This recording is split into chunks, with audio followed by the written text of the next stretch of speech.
Alcatraz escape. Did they survive or disappear forever?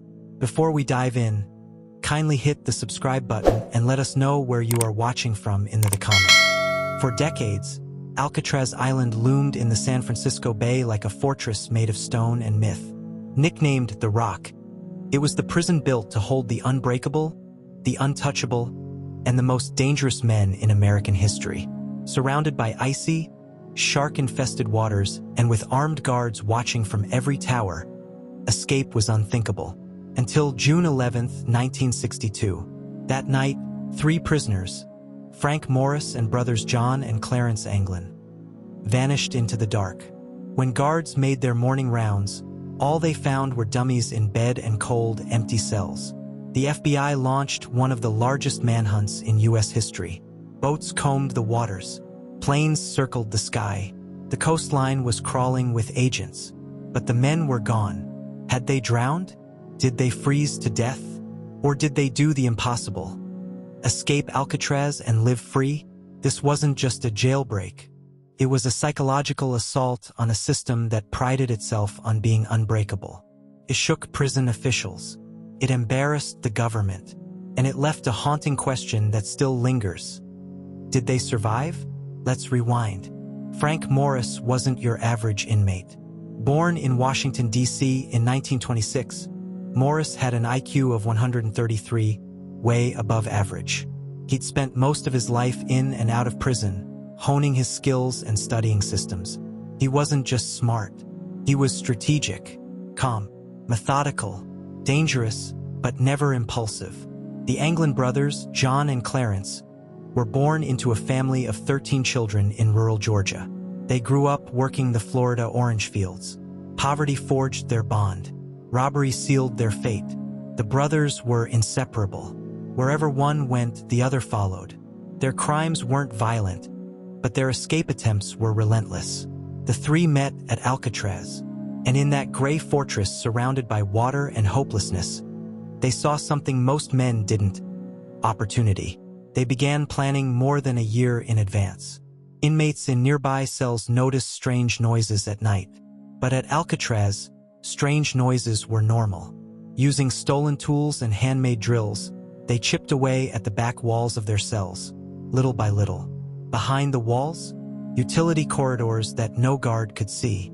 They covered their progress with cardboard, paint, and dust. Perfect camouflage. Night after night, they dug. Patient, relentless. The ventilation grates they removed were replaced with dummy covers. They even created lifelike papier-mâché heads to fool the guards during bed checks. Hair from the prison barber shop. Soap, toilet paper, paint. They crafted decoys so realistic, one guard nearly had a heart attack when he tried to wake one. But escaping the cells was only part of the plan. Getting off the island was the real challenge. They stitched together a makeshift raft and life vests from over 50 stolen raincoats. Ingenious, risky, but possible. June 11, 1962. The night was cold. Fog hung over the bay like a shroud. The 3 men squeezed through the holes behind their walls, crawled through the utility corridor, climbed a ventilation shaft, and made their way to the roof. They scaled the outer fence and slipped into the water with their raft.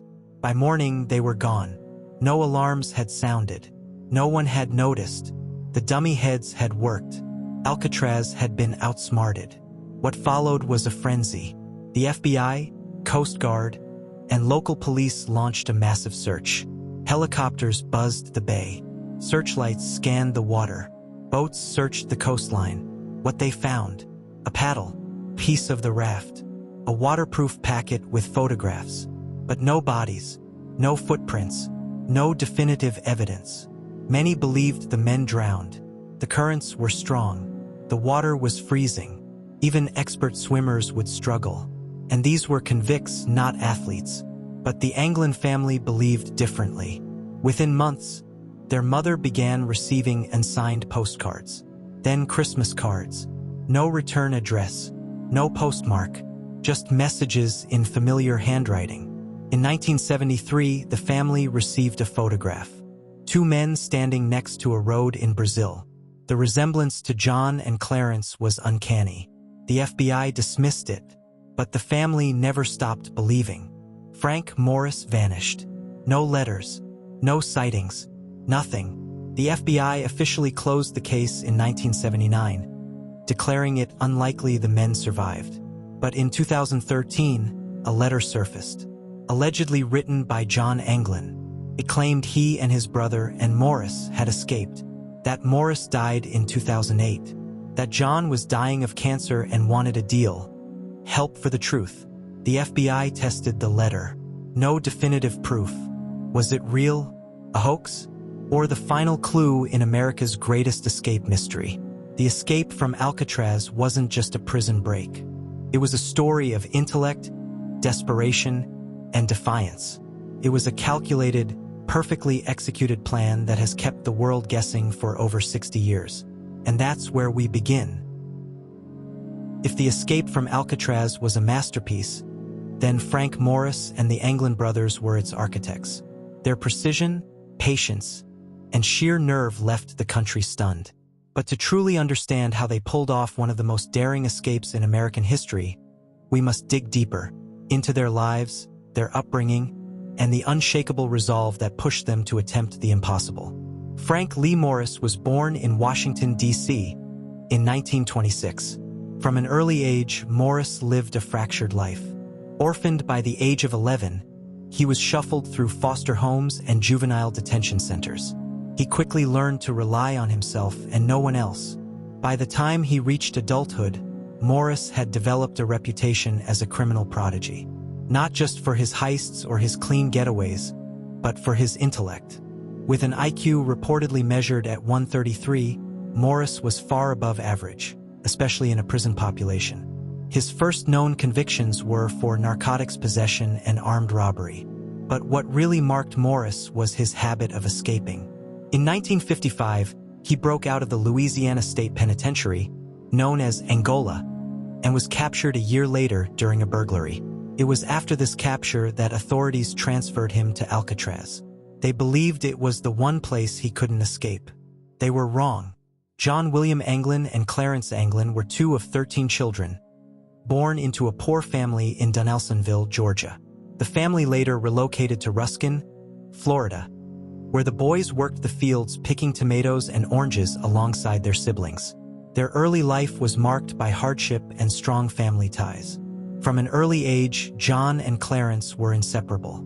What one didn't think of, the other did. They were not violent criminals, but they were persistent ones. Throughout the 1950s, the brothers committed a string of bank robberies, often with little planning but great confidence. They were always caught, but they always kept trying. Like Morris, they had a habit of escaping. After several attempts at various prisons, they were finally sent to Alcatraz. The authorities assumed that separating the brothers in different cell blocks would prevent collaboration.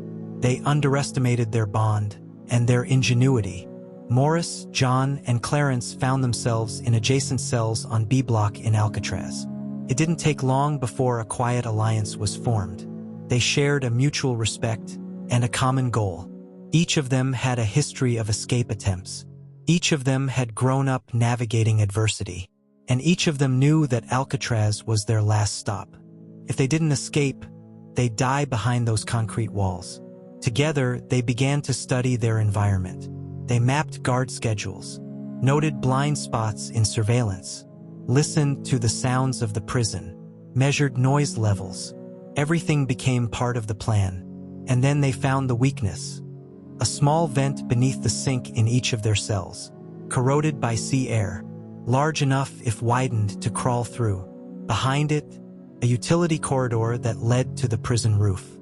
The blueprint of their escape was drawn. Each man brought something to the table. Frank Morris was the thinker, the planner. He was meticulous with detail and patient in execution. John Anglin had artistic skills, which he used to sculpt the lifelike dummy heads that fooled the guards. Clarence Anglin was strong and practical, an ideal laborer for the physical work of the escape. They recruited another inmate, Alan West, who agreed to be part of the plot. West's job was to help coordinate the timing and gather materials. But as the escape would later prove, not everyone makes it out. Getting out of their cells meant carving through concrete. The men fashioned makeshift tools from spoons, kitchen blades, and even a broken vacuum cleaner motor. They drilled tiny holes chip by chip for months. Every evening, they would cover the holes with cardboard and paint to disguise the damage. The dirt and dust were hidden in their pants and shaken out in the prison yard. No one noticed.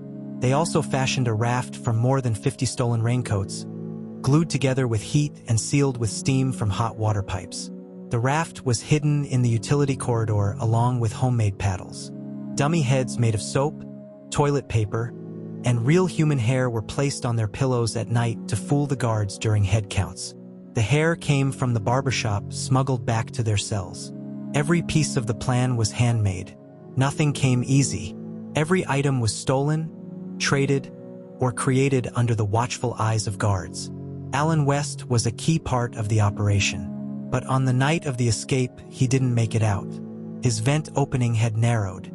Despite trying to chip away at it for hours, he couldn't squeeze through. By the time he broke free, Morris and the Anglin brothers were gone. West retreated to his bed, knowing what was coming. He would later cooperate with authorities, offering detailed accounts of the plan. Whether to lessen his punishment or for genuine reasons remains unclear. His story is the closest thing we have to a first-hand account of how the escape unfolded.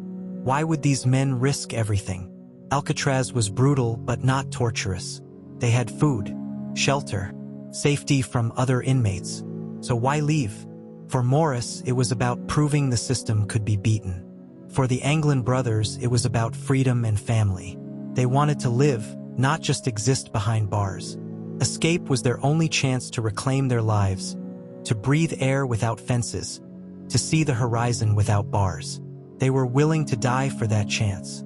By May 1962, the preparations were complete. The raft was ready, the escape route mapped, the dummy heads finished. All they needed was the right night, one with minimal guard activity and heavy fog. That night came on June 11, 1962. 3 men crawled into darkness. 1 stayed behind. The rest disappeared into legend.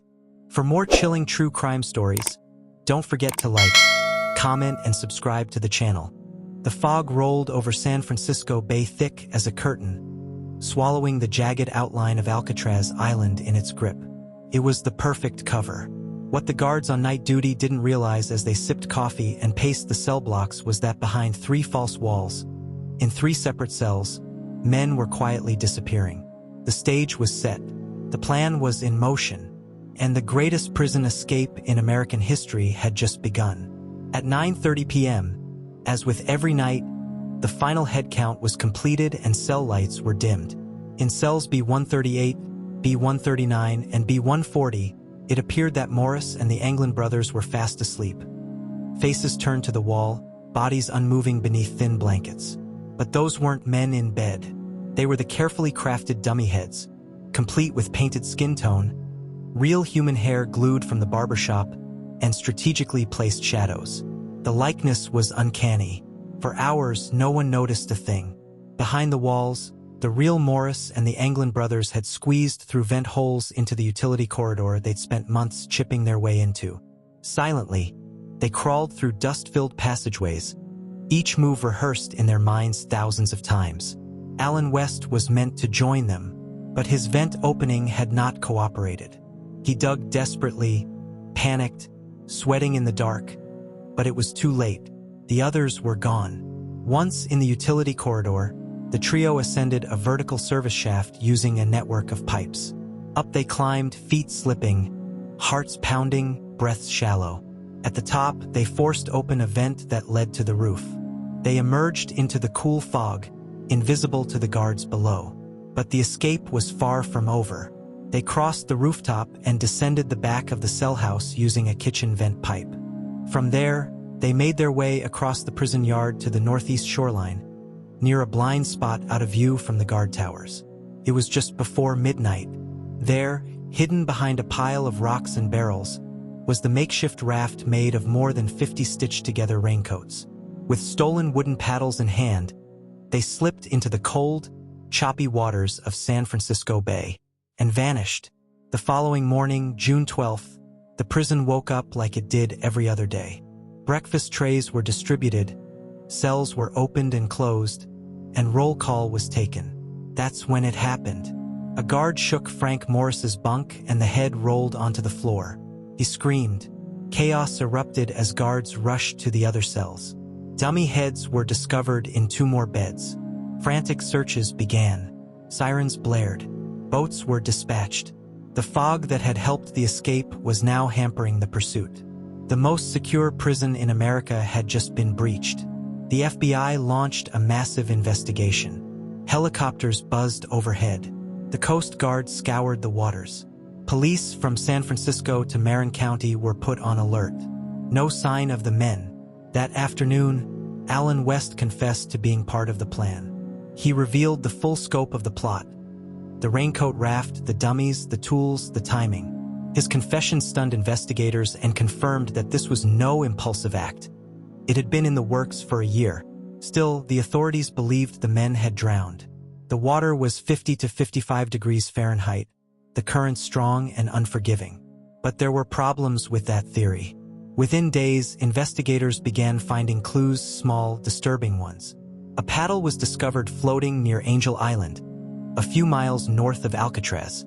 A wallet wrapped in plastic, containing names, addresses, and photos, believed to belong to Clarence Anglin, washed up on a nearby beach. A makeshift life vest was found on Cronkite Beach in Marin County. But most notably, no bodies were ever recovered. If the men had drowned, where were the remains? Why did the ocean give back their gear but not them? FBI agents theorized that if the raft deflated or broke apart, the men would have quickly succumbed to hypothermia. But others, including some within law enforcement, weren't so sure. In the years that followed, the story only grew. Rumors spread of sightings in Brazil, in Mexico, in rural Alabama. Family members of the Anglin brothers claimed they received postcards and phone calls. One Christmas, a family friend even claimed to have seen both brothers at their mother's funeral, disguised, watching from the shadows. In 1979, the case was dramatized in Clint Eastwood's film Escape from Alcatraz, reawakening public fascination. New tips flooded in. In 2013, the FBI released a letter allegedly written by John Anglin. It read, "My name is John Anglin. I escaped from Alcatraz in June 1962 with my brother Clarence and Frank Morris. I'm 83 years old and in bad shape. I have cancer." The authenticity of the letter remains unconfirmed. The FBI never closed the case. Alcatraz was supposed to be escape-proof. The fact that 3 men had potentially beaten the system was a humiliation for the U.S. Department of Justice. Almost immediately, federal officials began rethinking the prison's future. In 1963, less than a year after the escape, Alcatraz was officially shut down. They cited costs and deterioration. But many believe the real reason was the failure of the system to contain the escape of 3 determined men. The island became a tourist attraction, a Hollywood set, and a monument to a bygone era of incarceration. For decades, the FBI chased the ghosts of Morris and the Anglin brothers. Every lead was investigated. Every rumor, no matter how outlandish, was followed. In 1979, after 17 years of searching, the FBI officially closed the case, transferring responsibility to the U.S. Marshal Service, which still considers the men fugitives. To this day, they remain on the most wanted list. And the Marshals continue to follow new tips as recently as the 2020s. That's the million-dollar question. Supporters of the escapees point to the planning precision, the clues found on land, the absence of bodies, the intelligence and determination of the men. Skeptics argue that the swim was too cold and treacherous. The homemade raft likely failed. The sightings were unverifiable. But one truth remains. No one knows for sure. The Alcatraz escape became more than a crime story. It became a legend. For some, the escapees were criminals. For others, they were folk heroes. Men who refused to accept the finality of life behind bars. Men who proved that, with enough planning, even the impossible was possible. The escape has inspired books, documentaries, podcasts, and museum exhibits. To this day, visitors walk the damp corridors of Alcatraz and stare at the dummy heads, the vent holes, the cells once occupied by Morris and the Anglins. They ask the same question every time: what happened to them? After the escape, the nation became obsessed. Newspaper headlines screamed, "Unbelievable escape from Alcatraz," while evening news anchors dissected every newly released clue. America didn't just want answers. It needed them. But what followed was not resolution. It was decades of shadows, flickering glimpses of truth just out of reach. Within weeks, the FBI's detailed investigation seemed to hit a wall. Interviews with inmates, guards, and families yielded nothing concrete. The Bureau reconstructed the escape, documenting every inch of tunnel, every scrap of raincoat, every stolen screw. But it all ended at the water's edge.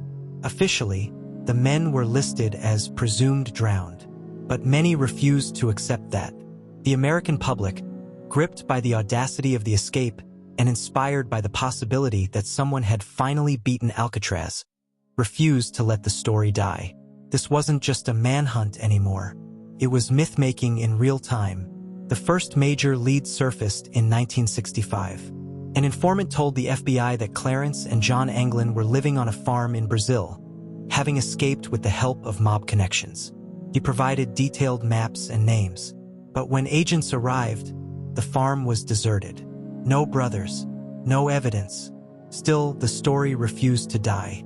Over the years, tourists reported spotting two American men who spoke fluent Portuguese but kept to themselves. One woman swore she saw them in Rio in the early 70s. A retired detective claimed to have photographed them. The photos were grainy, the sightings inconsistent, but they kept coming. In 2015, the History Channel aired a bombshell documentary, Alcatraz: Search for the Truth. The Anglin family revealed that they had been receiving postcards and Christmas cards for years, some signed by John and Clarence. A family friend even produced a photograph allegedly taken in 1975 in Brazil showing the brothers standing beside a road. Facial recognition experts said the resemblance was striking. Handwriting experts compared the signatures. Forensic analysts chimed in. Still, the evidence wasn't definitive. But it was enough to reignite interest across the country. The U.S. Marshal Service never ruled it out. "Until we have evidence they're dead, we're still looking," said one investigator. Then, in 2013, a San Francisco television station received a letter allegedly written by John Anglin. "My name is John Anglin. I escaped from Alcatraz in June 1962 with my brother Clarence and Frank Morris. I'm 83 years old and in bad shape. I have cancer." The letter offered a deal. If authorities promised not to arrest him and agreed to provide medical care, he would turn himself in. The FBI tested the letter for fingerprints and DNA, but the results were inconclusive. Still, it was the first direct communication, allegedly, from one of the escapees in over 50 years. Was it a hoax? A prank? Or was the real John Anglin still alive, reaching out from the shadows of history? One man who refused to let the case die was Art Roderick, a retired U.S. Marshal. He spent decades tracking leads, traveling to Brazil, interviewing the Anglin family. He believed the escape was successful. He cited the family's cooperation, the handwritten letters, the photograph. "Too many pieces fit," he once said. "This wasn't a fluke. They got away." Roderick also pointed out that in 1962, the U.S. government was too embarrassed to admit it had been outsmarted. "It was easier to say they drowned than to admit the system failed," he explained. His theory: Morris and the Anglins reached the mainland, made contact with criminal associates, and were smuggled out of the country. He believes they lived quiet, anonymous lives in South America. Not everyone was so convinced. In 2016, researchers at the University of California conducted a simulation using modern weather data, current maps, and hydrodynamic modeling. The results were surprising. If the men had launched their raft between 11 p.m. and midnight, they would have had a high probability of surviving and reaching Marin Headlands.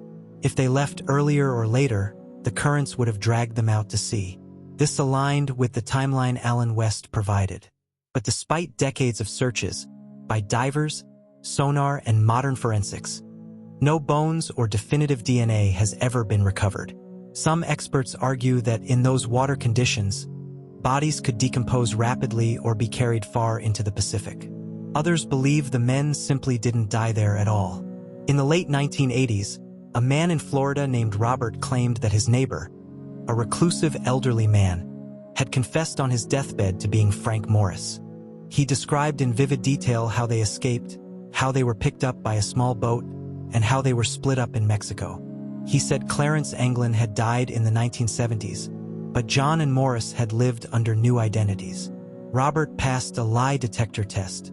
Still, without hard evidence, the story remained just that, a story. In the 2020s, advances in facial recognition and AI began to breathe new life into the case. Investigators began reanalyzing old photographs and scanning databases for identity matches. A few hits came back, but none conclusive. One photo, taken in Argentina in the early 90s, was flagged. Another in Paraguay in 2006. Still, without DNA or verified fingerprints, authorities were left chasing shadows. Meanwhile, the U.S. Marshals updated age-progressed images of the escapees, hoping someone, somewhere, might recognize a face from the past. By now, if they survived, the escapees would be over 90 years old. And yet, the U.S. Marshals still list them as fugitives. No confirmed death certificates. No confirmed sightings. Just a trail of faint echoes and endless speculation. Every so often, a tip comes in.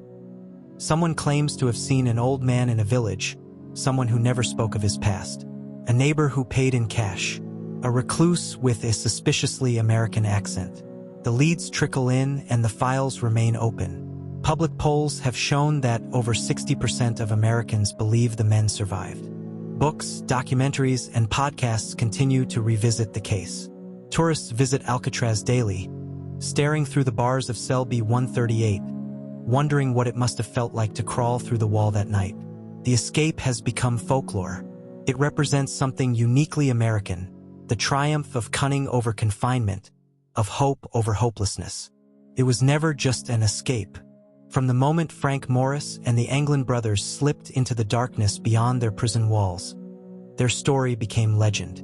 Decades have passed, but their footprints, whether real or mythologized, still echo through time. The Alcatraz escape is no longer just a case file. It's a cultural monument. In the years since that fateful night in 1962, the tale of the Alcatraz escape has been told in every possible medium. From news headlines to documentaries, podcasts to blockbuster films, it has taken on a life of its own. Clint Eastwood's 1979 film Escape from Alcatraz brought the story to the mainstream, portraying Frank Morris as the cool-headed mastermind. Millions watched, captivated by the cinematic recreation. And though dramatized, it reignited the debate. Did they make it? YouTube creators, including true crime historians and amateur sleuths, have pored over every inch of evidence, analyzing water currents, comparing handwriting, and tracing the escapees' possible paths around the globe. The mystery's longevity is fueled by its uncanny ability to evolve with time. New technology, new tips, new theories, but no resolution, and that keeps people watching. Frank Morris and the Anglin brothers have become unlikely heroes to some. Their story isn't just one of escape. It's one of outsmarting a system designed to break the human spirit. Morris was brilliant, tested with a genius-level IQ. The Anglins, cunning and resourceful. They didn't overpower guards or incite riots. They used their minds, their patience, and their will. In a country that values independence and determination, their escape resonates as a modern David versus Goliath. Alcatraz was supposed to be impenetrable, a fortress, a tomb. And yet, these men vanished. The public fascination goes beyond whether they lived or died. It's about the fact that they tried and may have succeeded. It's about hope in the face of hopelessness. But let's ask the hard question. Let's say they made it out. Let's say they made it to shore, met their contacts, and were whisked away to South America. What then? They lived in hiding, always watching, always listening, never safe. No jobs with their real names. No family reunions under their birth certificates. No citizenship, no papers, no peace. Even freedom in that context becomes its own kind of prison. Was that life better than the one behind bars? Or did they simply trade one confinement for another? No matter the answer, it's that tension between success and sacrifice that gives the escape its power. The escape from Alcatraz didn't just spark public imagination, it forced change. Just 1 year later, in 1963, Alcatraz was permanently closed. The official reason? Rising costs and deteriorating infrastructure. But unofficially, many believed the escape shattered the prison's image. If 3 men could outsmart the Rock, what did that say about the system? It prompted a rethinking of incarceration. Prisons began modernizing. Supermax facilities emerged, designed to correct Alcatraz's flaws. The myth had sparked reform, and it didn't stop there. Debates around rehabilitation, solitary confinement, and humane treatment have all circled back, directly or indirectly, to Alcatraz. Ironically, the same system those men escaped now profits from their story. Today, Alcatraz is one of San Francisco's top tourist destinations. Visitors pay to see the cells, the dummies used in the escape, and the holes cut through the walls. Audio tours guide guests through Morris's timeline, the Anglin's photos, and the infamous escape route. The prison is no longer a place of punishment. It's a monument, a revenue stream, a piece of American lore. Their escape turned it from an island of despair into a museum of defiance. Even now, leads continue to surface. Elderly men who look a little too much like John Anglin. Anonymous letters, buried maps, and always the same questions. Did they make it? Where did they go? Are they still out there? The U.S. Marshals officially still have open warrants on all 3 escapees. The case remains active, which means the story isn't over. In the end, we may never know the truth. But the story of the Alcatraz escape endures because it transcends fact. It speaks to something primal, the urge to be free, the defiance in the face of certainty, the belief that sometimes, against all odds, a person can beat the system. Whether Morris and the Anglin brothers survived isn't just a cold case. It's a reflection of the American psyche, because in some way they did survive. They became immortal. They slipped into the dark, yes, but in doing so, they became more than inmates. They became legends. For more chilling true crime stories, don't forget to like, comment, and subscribe to the channel.